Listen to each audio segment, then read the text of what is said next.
Assalamualaikum warahmatullahi wabarakatuh. Kami dari kelompok 10 akan membahas mengenai peran asuransi sebagai pengalih resiko.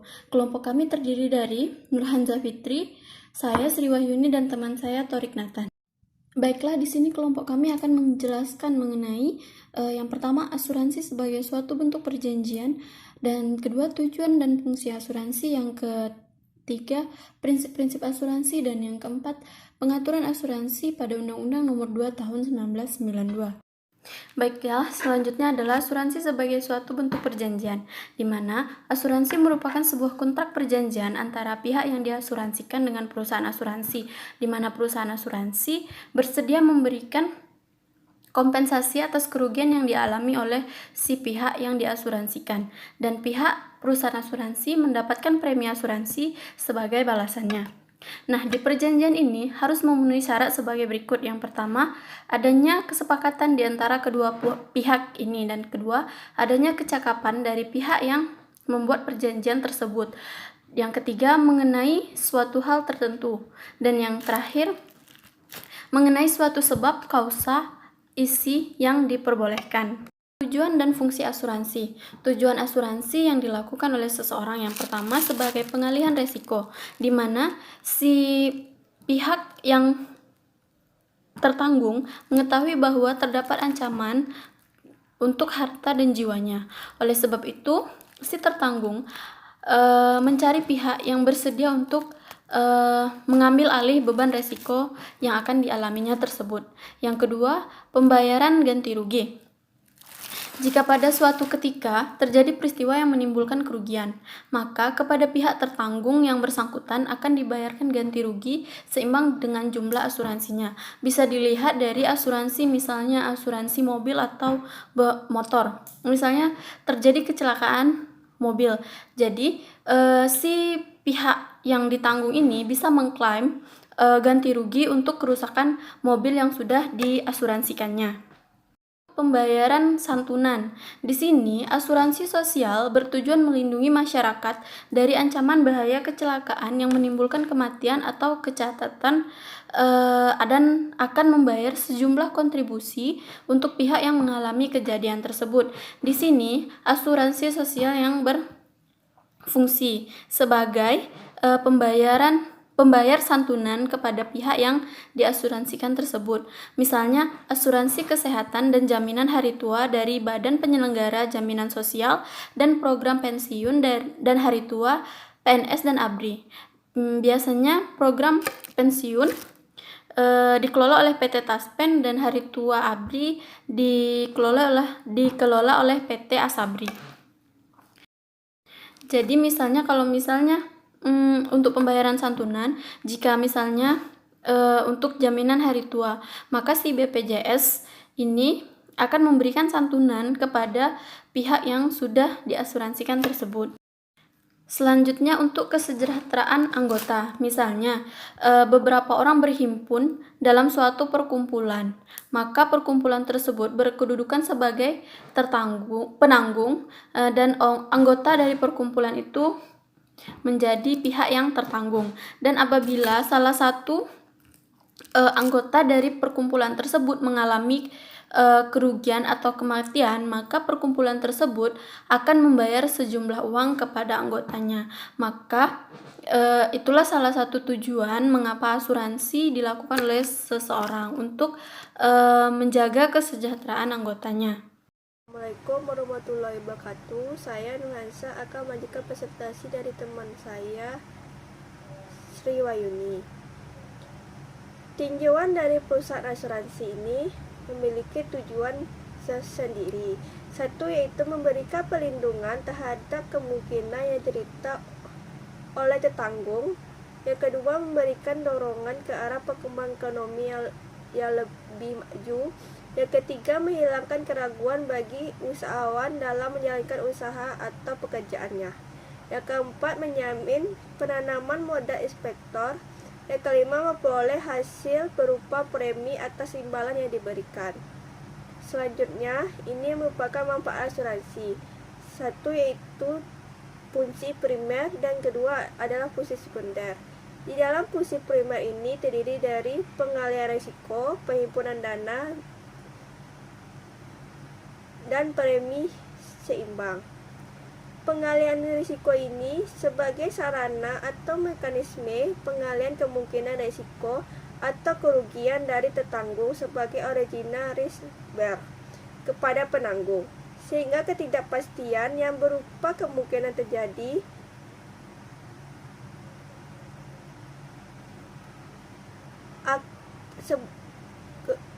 terjadi kerugian sebagai akibat suatu peristiwa tidak terduga akan berubah menjadi proteksi asuransi yang pasti berubah kerugian menjadi ganti rugi atau merupakan santunan klaim dengan syarat pembayaran premi.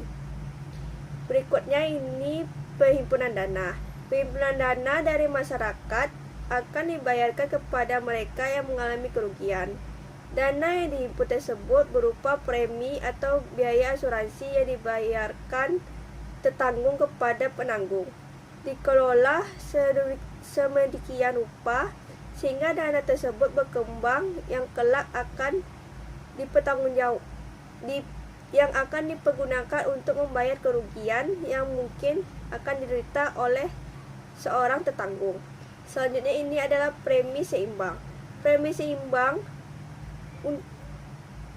adalah mengatur sedemikian rupa sehingga pembayaran premi yang dilakukan oleh masing-masing tertanggung adalah seimbang dan wajar sebanding dengan risiko yang dialihkan kepada penanggung, dan besar kecilnya premi yang harus dibayarkan terhitung berdasarkan suatu tarif premi, lalu dikalikan dengan nilai pertanggungannya.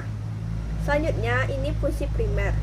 Fungsi primer ini satu, ekspor terselubung sebagai penjual terselubung komoditas atau barang-barang yang nyata ke luar negeri. Yang kedua, perangsang pertumbuhan ekonomi adalah merangsang pertumbuhan usaha, mencegah kerugian, pengendalian kerugian, memiliki manfaat sosial dan sebagai tabungan. Yang ketiga, sebagai sarana investasi dana dan invisible earning. Yang keempat, sarana pencegah dan pengembali kerugian. Selanjutnya, ini merupakan fungsi dari asuransi sendiri, yaitu satu, sebagai lembaga pelimpah risiko. Yang kedua, sebagai lembaga penyerap dana dari masyarakat. Sebagai lembaga penyimpan risiko, manusia mencari jalan dalam upaya bagaimana cara agar risiko yang harus ia tanggung sendiri dapat berkurang dan dibagi kepada pihak yang lain bersedia menanggung risiko tersebut. Salah satu upaya manusia mengalihkan risiko adalah dengan jalan mengadakan perjanjian pelimpah risiko dengan pihak lain. Perjanjian ini adalah perjanjian asuransi atau perjanjian pertanggungan. Berikutnya, sebagai lembaga penyerap dana dari masyarakat.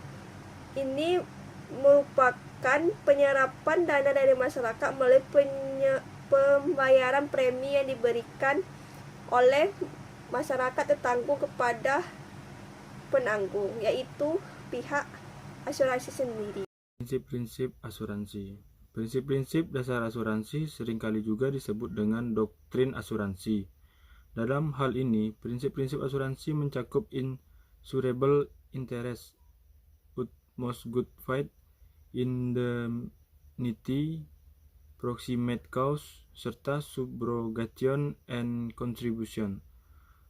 Yang pertama, insurable interest atau kepentingan yang dapat diasuransikan, yaitu setiap pihak yang bermaksud mengadakan perjanjian asuransi harus mempunyai kepentingan yang dapat diasuransikan, artinya tertanggung harus mempunyai keterlibatan sedemikian rupa dengan akibat dari suatu peristiwa yang belum pasti terjadi dan yang bersangkutan menderita kerugian akibat dari peristiwa itu. 2. Utmost good faith atau ulberina fides diterjemahkan sebagai itikat baik yang terbaik. Dalam kontrak asuransi, itikat baik saja belum cukup, tapi dituntut yang terbaik dari itikat baik dari calon tertanggung atau tertanggung. Kewajiban dalam memberikan informasi serta fakta yang benar oleh kedua belah pihak tertanggung dan penanggung disebut sebagai duty of disclosure.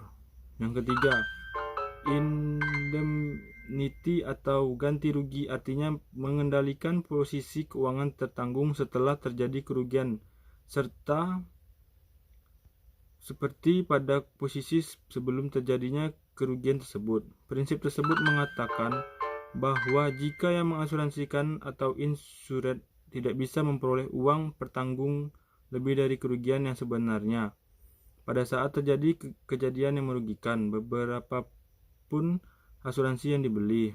4. Proximate cause merupakan salah satu prinsip yang penting dalam penyelesaian santunan. Dengan menggunakan prinsip ini, maka suatu peristiwa dapat ditentukan penyebabnya. Penggantian kerugian oleh perusahaan asuransi hanya akan dibayarkan apabila peristiwa yang dominan menimbulkan kerugian itu termasuk dalam jaminan polis asuransi yang bersangkutan. 5. Subrogation and contribution. Subrogasi merupakan pendukung konsep indemnity karena subrogasi mencegah tertanggung untuk mendapatkan recovery lebih dari kerugian yang dideritanya, sehingga subrogasi disebut juga corollary of indemnity. Subrogasi merupakan peralihan hak asuransi hanya akan dibayarkan apabila peristiwa yang dominan menimbulkan kerugian itu termasuk dalam jaminan polis asuransi yang bersangkutan.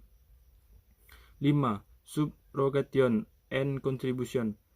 Subrogasi merupakan pendukung konsep indemnity karena subrogasi mencegah tertanggung untuk mendapatkan recovery lebih dari kerugian yang dideritanya, sehingga subrogasi disebut juga corollary of indemnity. Subrogasi merupakan peralihan hak dari pertanggung kepada penanggung untuk menuntut ganti rugi kepada pihak lain yang mengakibatkan timbulnya kerugian terhadap objek pertanggung dari tertanggung setelah penanggungan membayar ganti rugi kepada tertanggung sesuai jaminan polis. Pengaturan usaha perasuransian dalam Undang-Undang Nomor 2 Tahun 1992 atau selanjutnya disebut Undang-Undang Usaha Perasuransian, terdiri dari 13 bab dan 28 pasal dengan rincian substansi sebagai berikut. 1. Bidang usaha perasuransian. 2. Jenis usaha perasuransian. 3. Perusahaan perasuransian. 4. Bentuk hukum usaha perasuransian. 5. Kepemilikan perusahaan perasuransian. 6. Perizinan usaha perasuransian. 7. Pembinaan dan pengawasan terhadap usaha perasuransian oleh Menteri Keuangan. 8. Kepalitan dan likuidasi perusahaan perasuransian melalui keputusan pengadilan negeri. 9. Ketentuan sanksi pidana dan sanksi administratif. Ketentuan asuransi yang diatur dalam undang-undang ini ditekankan pada segi bisnis dan administrasi bisnis. Kehadiran undang-undang ini sekaligus untuk menata usaha asuransi yang telah ada agar dapat tumbuh dan berkembang. Baiklah, itulah hasil diskusi atau pemaparan materi kami.